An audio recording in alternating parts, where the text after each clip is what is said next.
Mbak. Assalamualaikum warahmatullahi wabarakatuh. Kami dari kelompok 9 akan mempresentasikan hasil diskusi kami, yaitu tentang analisis laporan keuangan internasional.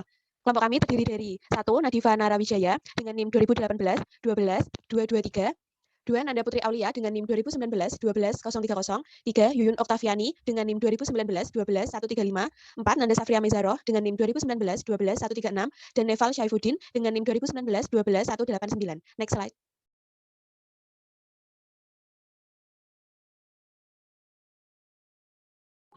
Tantangan dan uang dalam analisis lintas negara. Analisis keuangan lintas negara menggunakan banyak yurisdiksi. Negara-negara memiliki perbedaan yang dramatis dalam praktik akuntansi dan auditnya, kualitas pengungkapan, sistem hukum dan aturan, sifat dan tingkat risiko bisnis, dan cara-cara melakukan bisnis. Perbedaan ini berarti alat-alat analisis yang sangat efektif dalam satu wilayah menjadi kurang efektif di wilayah lain dan membuat para analisis menghadapi tantangan besar untuk memperoleh informasi yang kredibel.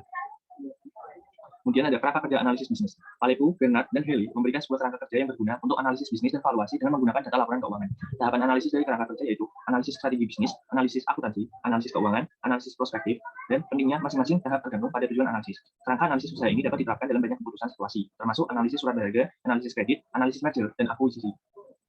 Kemudian ada analisis strategi bisnis internasional. Analisis strategi bisnis merupakan suatu langkah awal yang penting dalam analisis laporan keuangan. Analisis ini memberikan sebuah pemahaman kualitatif mengenai sebuah perusahaan dan desainnya dalam event ekonomisnya. Dengan mengidentifikasi poros-poros pergerakan keuangan yang utama dari risiko bisnis, analisis strategi sehingga bisnis membantu analisis untuk membuat perkiraan yang realistis. Untuk mendapat informasi dari analisis strategi bisnis meliputi pemeriksaan laporan tahunan dan terbitan perusahaan lainnya, dan berbicara dengan staf perusahaan analisis dan para profesional keuangan lainnya. Sumber informasi tambahan seperti World Wide Web, persatuan dagang, pesaing, konsumen, pelapor, perundingan, pembuatan aturan, dan pers menjadi lebih umum. Akurasi, reliabilitas, dan relevansi dari setiap informasi yang didapatkan juga harus dievaluasi. Kemudian ada ketersediaan informasi. Analisis strategi bisnis sangat sulit di beberapa negara karena kurangnya informasi yang dapat dipercaya tentang perkembangan makroekonomi. Pemerintah di negara-negara maju kadang menyalahkan penerbitan statistik ekonomi yang salah atau menyesatkan. Beberapa negara menunda penerbitan statistik ketika jumlahnya tidak menguntungkan atau bahkan memalsukan angka-angka ekonomi negara.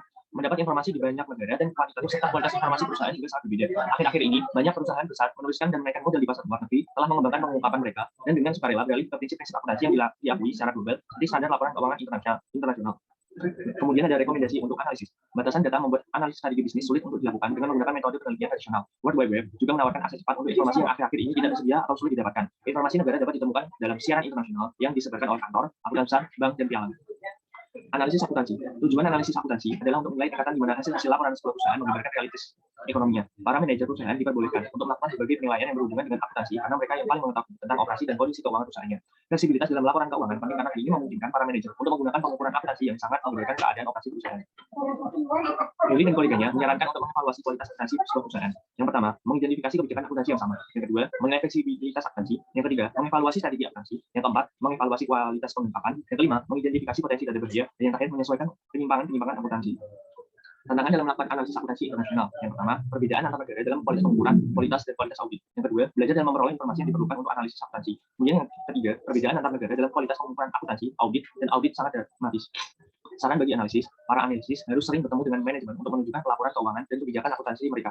Banyak perusahaan di negara berkembang sangat tertutup dan mungkin tidak memiliki insentif yang kuat untuk melakukan yang lengkap dan kredibel.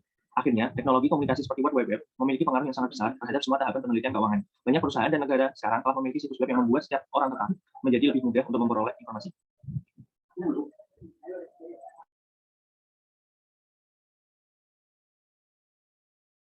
Keuangan ini dan masa lalu perusahaan untuk menilai apakah kinerjanya bisa dipertahankan. Analisis keuangan internasional ada dua. Yang pertama ada analisis rasio. Analisis rasio menggunakan perbandingan rasio antara perusahaan dan perusahaan lainnya dalam satu industri yang sama. Sedangkan analisis arus kas berfokus pada laporan arus kas yang memberikan informasi mengenai arus masuk dan keluar suatu perusahaan. Dalam analisis rasio ini akan ditemukan masalah mengenai perbedaan prinsip-prinsip akuntansi antar negara dan juga perbedaan penafsiran ukuran akuntansi dan rasio keuangannya. Penelitian mengenai rekonsiliasi laporan keuangan oleh pendaftar asing yang disiapkan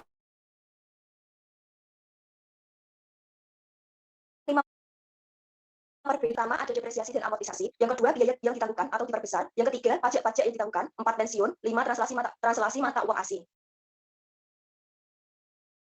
Analisis arus kas. Analisis arus kas memberikan pemahaman mengenai arus kas dan manajemen sebuah perusahaan. Laporan arus kas yang sangat rinci diperlukan dalam GAAP Amerika Serikat, Inggris, IFRS, dan standar-standar akuntansi di negara-negara lain yang jumlahnya terus bertambah. Pengukuran yang berhubungan dengan arus kas sangat berguna dalam analisis internasional karena tidak terlalu dipengaruhi oleh perbedaan prinsip akuntansi dibandingkan dengan pengukuran berdasarkan penghasilan. Mekanisme pengulangan.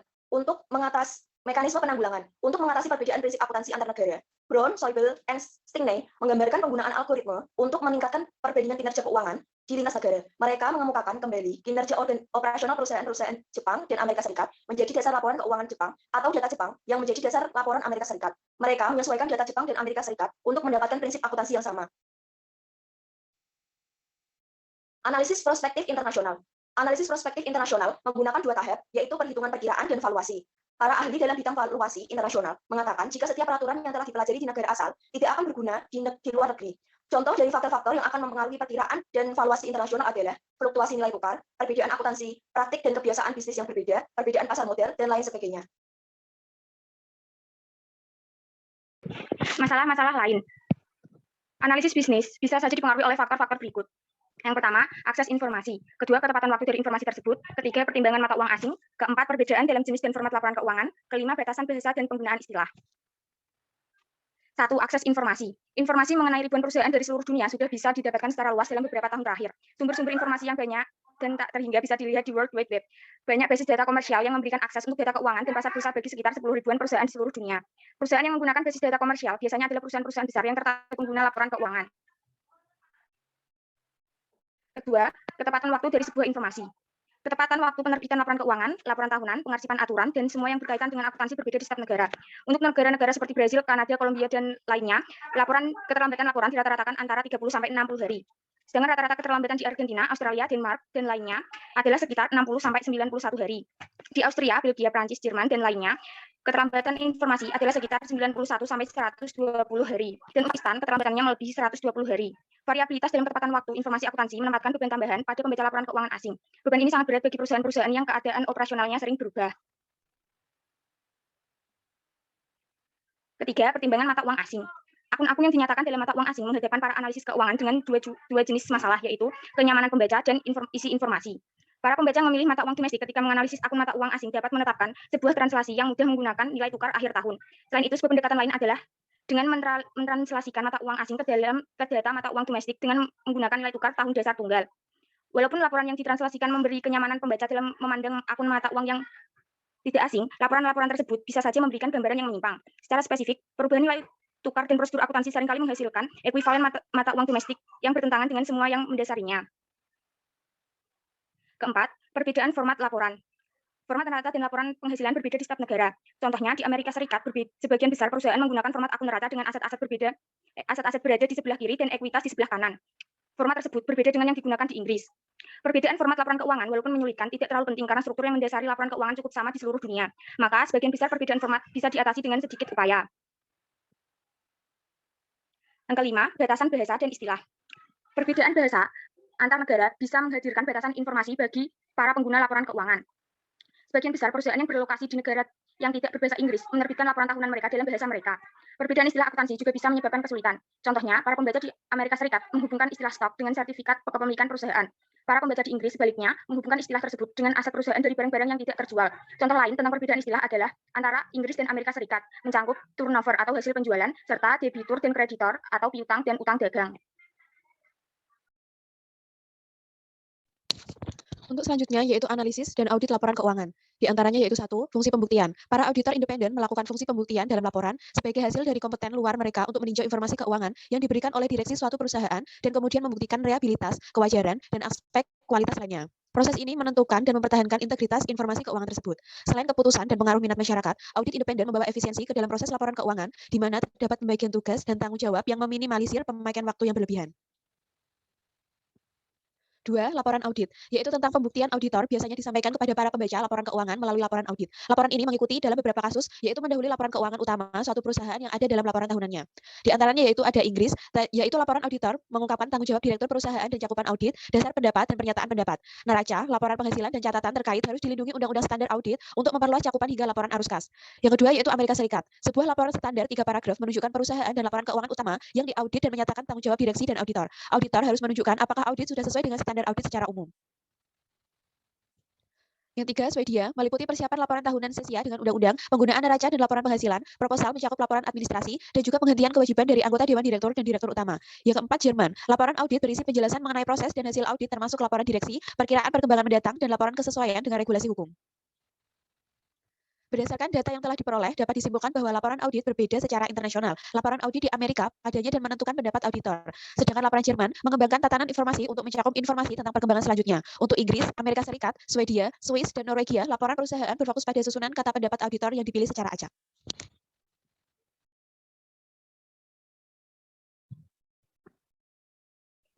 Mekanisme penanggulangan. Laporan-laporan audit berbeda di seluruh dalam informasinya. Keragaman dalam landasan-landasan yang membantu memberikan kredibilitas fungsi pembuktian.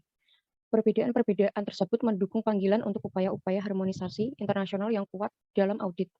IFAC adalah sebuah organisasi yang dibantu IFAG yang memiliki misi untuk mengharmonisasi dalam sebuah upaya kolaboratif untuk mencapai kerangka kerja laporan keuangan dunia yang didasarkan pada pengukuran, pengungkapan, dan standar-standar audit.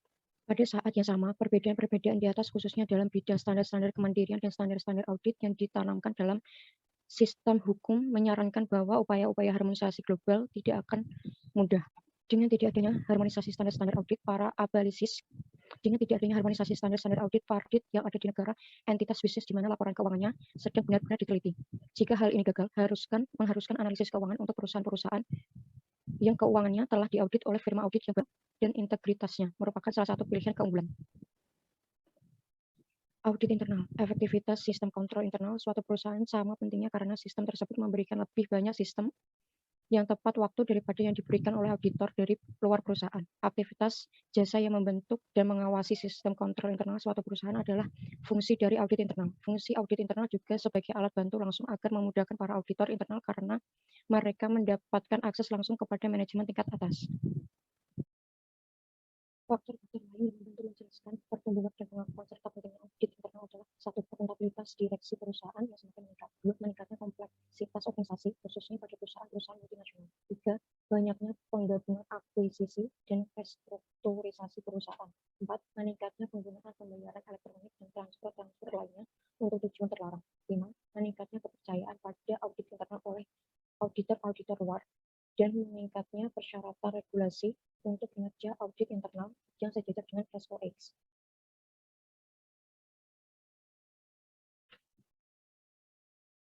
Organisasi profesional yang berfokus pada audit internal disediakan oleh Institute of Internal Auditors atau IIA yang bermarkas di Amerika Serikat dan memiliki keanggotaan internasional. IIA bertanggung jawab untuk 1. Kualitas perkembangan profesional yang komprehensif standar. 2. Meneliti, menyebarkan dan pengetahuan dan informasi yang berkaitan dengan objek yang terkait. 3. Mengadakan pertemuan di seluruh dunia mengenai praktek audit internal. 4. Mengumpulkan auditor audit internal. Mengembangkan peran audit internal. Peran audit internal telah berkembang pada waktu ke waktu. Perkembangan audit pertama kali terjadi di Eropa yang secara khusus merujuk pada fungsi-fungsi audit internal dan persyaratannya. Para auditor awalnya menggunakan mentalitas polisi lalu lintas dan dalam pekerjaan mereka.